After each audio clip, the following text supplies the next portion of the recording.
Corona विकराल रूप ले रहा था। एक गरीब परिवार में एक बच्चे का तबीयत खराब होता है। माँ देखो ना, मुझे कुछ अच्छा नहीं लग रहा है। मेरे शरीर में बहुत दर्द हो रहा है। मुझे सांस लेने में बहुत दिक्कत हो रही है। माँ घबरा जाती है। घर में अकेली और पूर्ण लॉकडाउन में होती है। हे भगवान, ये क्या हो गया मेरे बेटे को। बेटा, गांव में कोई डॉक्टर भी नहीं है, क्या करूं।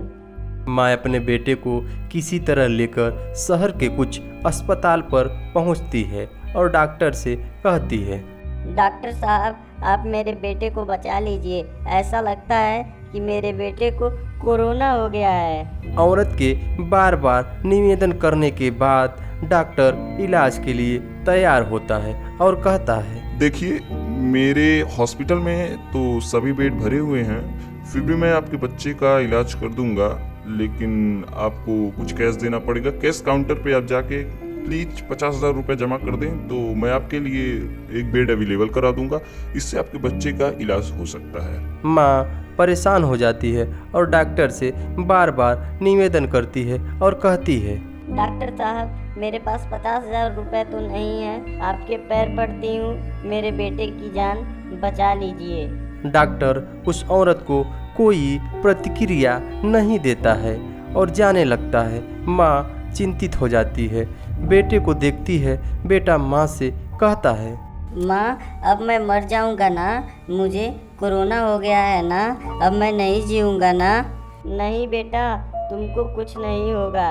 माँ अपने बेटे की जान बचाने के लिए दूसरे अस्पताल की तरफ निकल जाती है, किंतु सभी अस्पताल में वही व्यवहार उस औरत के साथ होता है।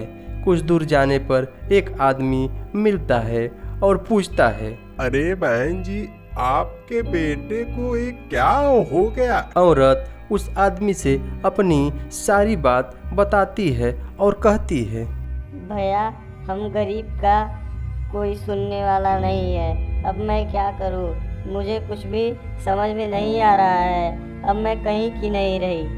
आदमी औरत को कुछ देसी इलाज का तरीका बताते हुए कहता है, बहन जी, आप घर ले जाइए, आपका बेटा ठीक हो जाएगा। आप अपने बेटे का समय समय पर गर्म पानी, काढ़ा और गांव के छोटे मोटे डॉक्टरों से थोड़ा बहुत दवा ले लीजिए और सरकार के नियमों का पालन करें। आपका बेटा निश्चित ही ठीक हो जाएगा। औरत अपने बेटे को लेकर गांव चली जाती है और इस तरह उनका बेटा धीरे धीरे स्वस्थ हो जाता है।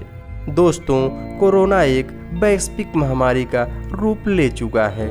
छोटी मोटी समस्या को लेकर पैनिक ना हो, संयम बरते, नहीं तो हम अपने साथ साथ अपने पूरे परिवार का जान जोखिम में डाल देंगे। पहले के समय में हम सभी का इलाज घरेलू वैद्य और जड़ी बूटियों से हो जाता था। हम सभी को एक बार पुनः उसी प्रक्रिया में चलना होगा। वैश्विक महामारी में हम सबका इलाज सुचारू रूप से होना संभव नहीं है, ये हम सभी लोग जानते हैं। इस दशा में हम सभी को सुचारू रूप से और दिमाग से काम लेना चाहिए। दोस्तों, हमारी ये कहानी आपको कैसी लगी कमेंट सेक्शन में ज़रूर बताएं। धन्यवाद।